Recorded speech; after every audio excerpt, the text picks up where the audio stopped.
Assalamualaikum warahmatullahi wabarakatuh. Halo teman-teman. Di sini sebelum aku menjelaskan tentang apa sih deklarasi Juanda itu, aku ingin menyebutkan untuk susunan-susunannya.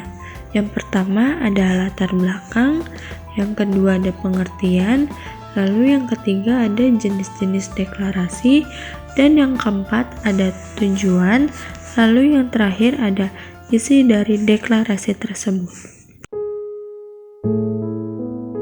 Yang pertama yaitu latar belakang, Territorialisme and Maritime Kringen Ordonantie atau Ordinansi Teritori Laut Hindia Belanda pada tahun 1939 menyatakan bahwa pulau-pulau di Nusantara memiliki batas laut sejauh 3 mil dari garis pantai.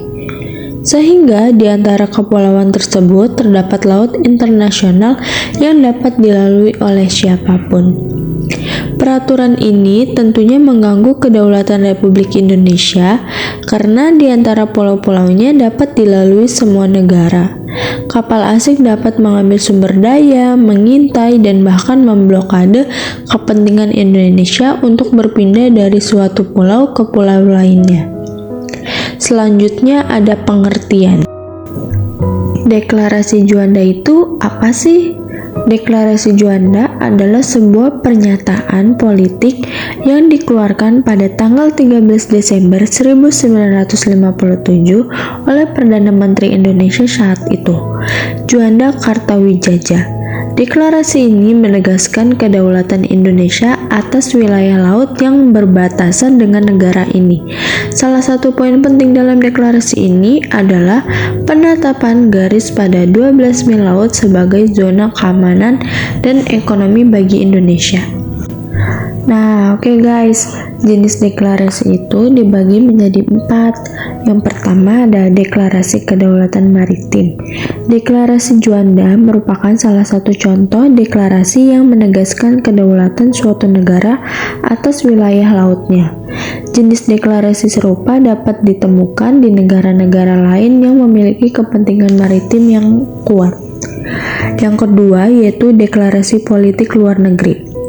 Deklarasi Juanda tidak hanya memiliki implikasi dalam hal kedaulatan wilayah laut, tetapi juga dalam konteks politik luar negeri Indonesia.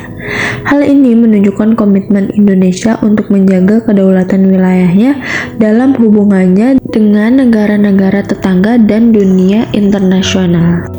Selanjutnya yang ketiga, jenis keamanan dan ekonomi. Dengan menetapkan garis batas 12 mil laut, deklarasi Juanda juga menegaskan zona keamanan dan ekonomi bagi Indonesia. Hal ini menandakan pentingnya keamanan dan pengelolaan sumber daya laut bagi pertumbuhan ekonomi negara. Dan yang terakhir yaitu deklarasi nasionalisme maritim. Deklarasi Juanda juga mencerminkan semangat nasionalisme maritim Indonesia yang menekankan pentingnya laut sebagai bagian integral dari identitas dan kedaulatan negara. Oke, selanjutnya yaitu ada tujuan. Tujuan ini dibagi menjadi 3. Yang pertama, mewujudkan bentuk wilayah negara kesatuan Republik Indonesia yang utuh dan bulat. Yang kedua, menentukan batas-batas wilayah yang jelas dari Republik Indonesia sesuai dengan prinsip-prinsip negara kepulauan. Dan yang terakhir, mengatur lalu lintas pelayaran yang damai serta pada saat yang sama dapat menjamin keutuhan dan keamanan Republik Indonesia. Isi deklarasi Juanda pada 13 Desember 1957 yaitu ada yang pertama, bahwa Indonesia merupakan sebuah negara kepulauan yang memiliki corak tersendiri.